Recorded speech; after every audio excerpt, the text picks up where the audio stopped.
Emma Lawson and I work I'm the school administrator in the department, and it's my job when the students first come in for advice and guidance to give them all the advice they need on the finance that's available to them from Student Finance England, so that lets them help them decide whether they could come and study at this present time. The normal Student Finance England rules are that if they've already saved in a degree and they've had 3 years of finance, they're normally not allowed to any further finance.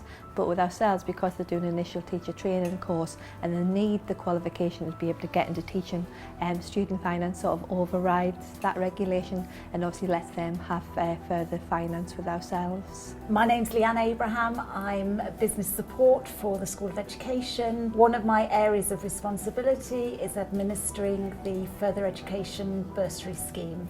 And I'm Diane Thurston, I'm Head of School of Education, and a lot of our students actually access the bursaries, and that's what we're going to speak about today. The bursaries are to attract new teachers into the further education sector, and they're particularly focused on people who might be able to teach English, maths or special educational needs. As part of your programme, as a PGCE maths programme, you'll do a lot of work to develop your maths knowledge. So you'll also be learning, obviously, how to teach people, but you'll be developing your maths knowledge and your maths skills as well, so that you can support other people in developing their skills. And the same can be said for English as well. It's not necessary to have a straight English degree. The purpose of the bursaries are to attract and retain top quality graduates. The bursaries can run from, at the moment, they're from between £4,000 to £25,000.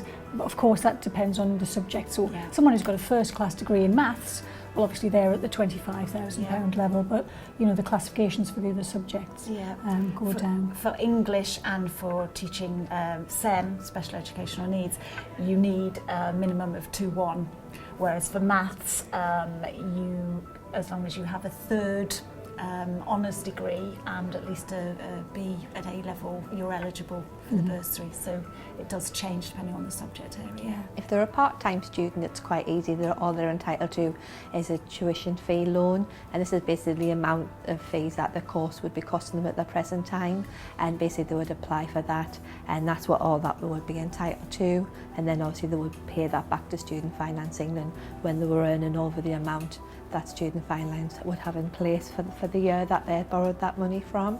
A full-time student can get a little bit more. They can again get a tuition fee loan for their fees.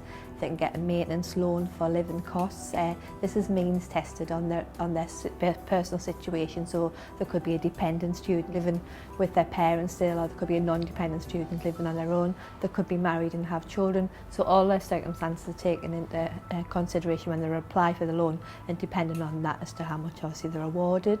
And they're also entitled to a maintenance grant. They don't have to pay that back to Student Finance England, and that's normally capped at about £3,600, again depending what Student Finance England are offering that year. If they've got families, they're entitled like either dependence grant or childcare grants, and again if they've got any obviously disabilities, then they're offered extra allowances for any disabilities that they may have. Full-time students can apply a lot earlier than part-time students, and normally at about sort of that March time when their Student Finance England will open the applications for full-time students, because obviously it takes a lot longer to process their applications. And the part-time students, they normally can't apply till July, August time, because obviously they're only applying for their fees, and it takes a lot quicker to deal with their applications. If you're thinking of doing a teacher training programme, we run regular advice and guidance events, so you can speak to a member of our team, and as part of that we'll give you all the information about the bursary that you need. There's information on the website as well. But I think if you're thinking about going into teaching, there are other incentives as well. There's always a range of different things to try and attract the right teachers that we need. So it's worth coming in for an advice and guidance chat, because we can give you advice based on your circumstances, what you actually might be eligible for, and we can update you when that changes, because new things come in every single year.